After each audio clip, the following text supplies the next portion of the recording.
অনেকেই কিন্তু জানে না এই মাছের ডিমের যে এত সুন্দর একটা ক্রিস্পি বড়া হয়, আবার অনেক রকমের কিন্তু রেসিপি হয়। হ্যালো বন্ধুরা, আসসালামু আলাইকুম, welcome back to my channel পাবনার আপা কিচেন অ্যান্ড ব্লগ থেকে আপনাদেরকে আরও একবার স্বাগত।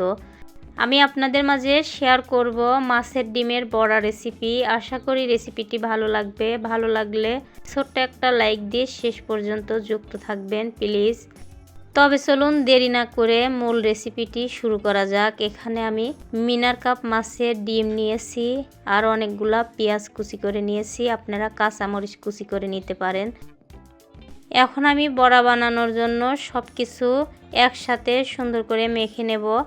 দিয়ে দিলাম পরিমাণ মতো শুকনা মরিচের গুঁড়া, একটু ধনিয়া গুঁড়া দিয়ে দিলাম হলুদের গুঁড়া, আর দিয়ে দিলাম পরিমাণ মতো লবণ।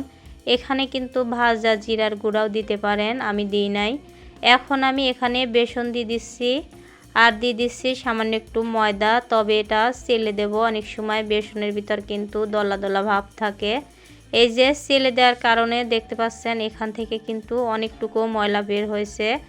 এখন আমি সুন্দর করে হাত দিয়ে মেখে নেব, যেভাবে করে আমরা ডালের বড়া বানিয়ে থাকি, পেঁয়াজু বানিয়ে থাকি, সেভাবেই কিন্তু সুন্দর করে মিক্স করে নিতে হবে। আর এই ডিমটা ভালো করে এগুলোর সাথে গলিয়ে নেব। ডিমটা দিয়ে দিলাম।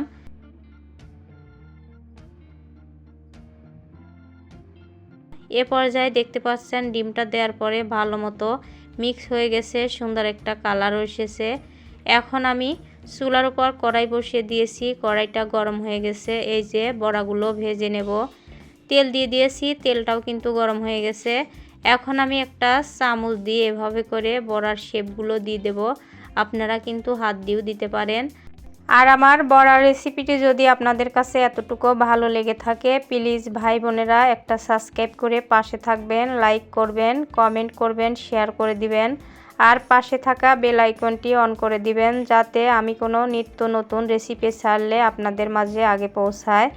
এখন দেখতে পাচ্ছেন এক পিঠ হয়ে গেছে, বড়া অনেকগুলোই দিয়ে দিয়েছি। এখন অপর পিঠ সুন্দর করে এভাবে করে উল্টিয়ে দেব। আর মাশাআল্লাহ এই বড়াটা কিন্তু খেতে অসাধারণ লাগে, বিশেষ করে গরম ভাতের সাথে, এমনকি ঠান্ডা ভাতেও ভালো লাগে। আর এভাবে যদি আপনারা এমনি খান তাও ভালো লাগে, ভাতের সাথে না খেলেও ভালো লাগে। এখন দেখতে পাচ্ছেন এ পর্যায়ে সুন্দর একটা কালার এসেছে, বড়াগুলো কিন্তু সম্পূর্ণই হয়ে গেছে। এখন আমি উল্টিয়ে পাল্টিয়ে আবার সুন্দর করে আপনাদেরকে উঠিয়ে পরিবেশন করে দেখাচ্ছি কেমন হয়েছে। এই যে একটা ছাঁকনি নিয়েছি, তেলটা ঝেড়ে উঠে নেব।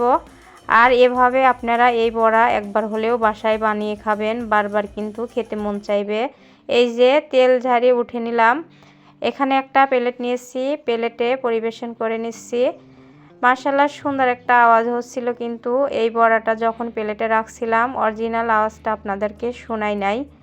এখন আমি আপনাদেরকে একটা বড়া ভেঙে দেখাচ্ছি, বড়াটা কত সুন্দর ক্রিস্পি হয়েছিল।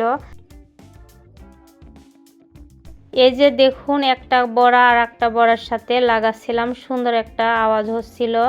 এখন ভিতরটা দেখতে পাচ্ছেন মাশাআল্লাহ কত সুন্দর ক্রিস্পি হয়েছে।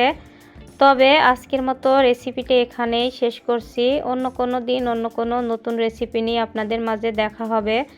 ততক্ষণে সবাই ভালো থাকবেন, সুস্থ থাকবেন। আল্লাহ হাফেজ, আসসালামু আলাইকুম।